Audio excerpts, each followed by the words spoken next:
Good morning.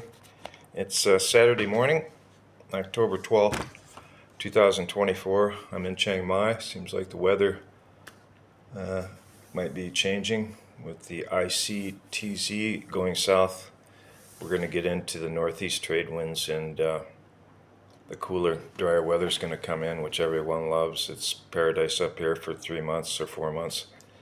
The rest of the year here, I don't know if I want to comment on that. Excuse me for coughing all the time. I don't know what the phlegm in my mouth is. I want to talk about my 1 year in China and Hong Kong.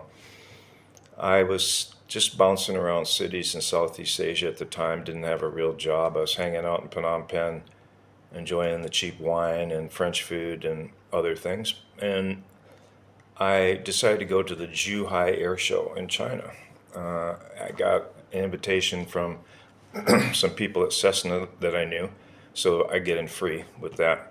And went up there, met a bunch of people, a bunch of Chinese guys, rich guys, shook my hand, took my card, nothing, didn't show any interest, whatever at all. Went back to Phnom Penh, and bam, I got a call from, and they said there's a guy in China, he's actually Thai Chinese, that wants to meet you in Hong Kong. And I said, okay. And I was not handsome at the time. I was overweight and drinking too much cheap beer in Cambodia. So put on the best clothes I had, and they flew me up there on Cathay. Everything was paid for, of course. And I was invited into this giant building at the top floor, and I met this guy. His name was Yan Bin. Now, this guy is a serious wealthy guy. He's Thai and he's Chinese citizen both. And he owns a Red Bull in China. And I went in his office with him, and just him, he's much shorter than me, and walked around there. He didn't speak any English, and I could speak some little bit of Thai. He liked that, but because he had grown up in Thailand, and I met the prime minister when I worked there of Thailand and everything with him, real big shot. But we sat in this room, and he showed me all the pictures of him with Bill Clinton and all these other various crooks around the world. And so I went back, and I guess I did okay. And he put me on the job of running their new Caravan 675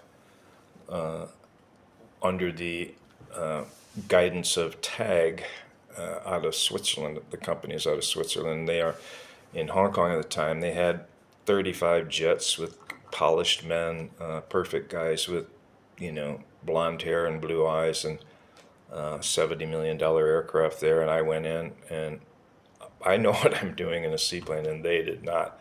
And the first thing they tried to do was put me in a full uniform to fly a seaplane around, and that didn't work out. They made me get it, and I would wear it into the office, but I couldn't wear it in the plane because, if in the water, if I had any problems, I'd have to rip it off and run around naked to save the plane in the water. But they also gave me a co-pilot, this kid named Hing, and the director of operations was kind of in love with him. And a little Hong Kong guy, and apparently the whole idea was that I was going to come in, and since the Caravan Amphibian was just a tiny little aircraft to them, I was going to train him for a couple weeks or a couple months, and then he was going to take it over. Well, they had no clue what they were getting into, and this kid didn't have any experience at all. He couldn't fly IFR, couldn't do anything. And he was something. He was the Great Wall of China there for me. We really got into it. We took a trip eventually. I hardly did anything there. The pay was phenomenal. They'd give me $125 cash just to go to the airport, any reason, to go out there and wash the window or something. And we couldn't get out of there because the aircraft kept having so many problems because it had been sitting so long, and we couldn't get a slot at the time. I had to keep moving the airplane, but we ended up taking a trip. This kid and I, we took off from there in the morning, IFR, thunderstorms, and the attitude indicator was screwed up. It was like 3.5 degrees wrong, and I called ATC and I said, listen, I got to just get out of the thunderstorms and send me out anywhere because I know what I'm doing flying IFR. And the kid started almost crying there. Eventually, we got to Hanoi, and, it was a mess with this kid. And we stayed overnight there. And then we took off from Hanoi, went over Laos, and we went up Sichuan, Bing, I think is the name of it, Sichuanbana in southern China. And we stopped the airport there. And at the time, I had barely any G1000 experience, and quite frankly, I didn't know what I was doing. I was just BSing everybody to get the high pay and everything. I did figure it out. I know it eventually learned it very well, but at the time, I was clueless. And if anybody ever flies a G1000, let me give you the big tip of the wake here is you have to have a destination airport in that thing, or it doesn't work. Okay, so we left there, and then we went up towards Kunming. We're going to stay in Kunming at night. And his plan was to run a casino off of Lake Dali, which is called the City of Wind. And it's like 6,500 feet. And I was looking at a lot of photos of it over the years. And oh my God, the turbulence up there. And I tried to tell the owners and the director of operations that, hey, this isn't going to work because I'm going to have to climb out of here to the MEA IFR of 12,000 feet, and we're not going to get to 12,000 feet with any fuel in this aircraft to get out of there, and we might not even get out of there with one person or even a dog in the airplane. When we went to leave there, Kunming, I had left my little kit with me, my seaplane kit, and the Chinese guys wouldn't give me back my special little Swiss Army knife, which I have to have when I'm flying. And I refused to go without it. So they locked me up in a jail cell there, and I laughed at them. And finally, they just made some calls and realized I was kind of directly flying for the CCP because this guy was like friends with everybody. And we left there. And by the time we got to Hanoi, I called the director of operation. I said, get the kid out of the plane. If you want him in the plane, he flies it alone, or I'm quitting right now. You can have the whole deal. Well, they got rid of the kid, and then I flew down to Da Nang. There wasn't any parking. I had to wait in Da Nang, and then the crazy DO wanted me to fly back at like 18,000 feet over this Chinese military zone, and I was trying to tell him that, the air conditioning did have air conditioning. The oxygen just is not enough for anyone. The little canola thing you put on your nose, it just doesn't work. You pass out.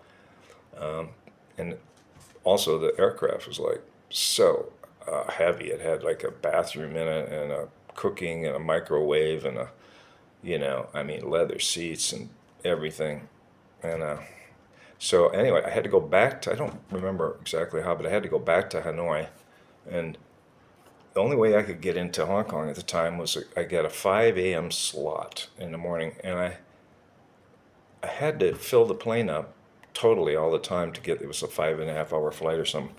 And you couldn't get the tanks full unless you kept going back every hour or so and putting in another, 100 gallons or something, because it would bubble up. It wouldn't level out. Anyway, so I left at midnight and I flew across China in the dark. That was just weird. I couldn't even get a hold of air traffic control. They didn't even know I was there. It was just so bizarre.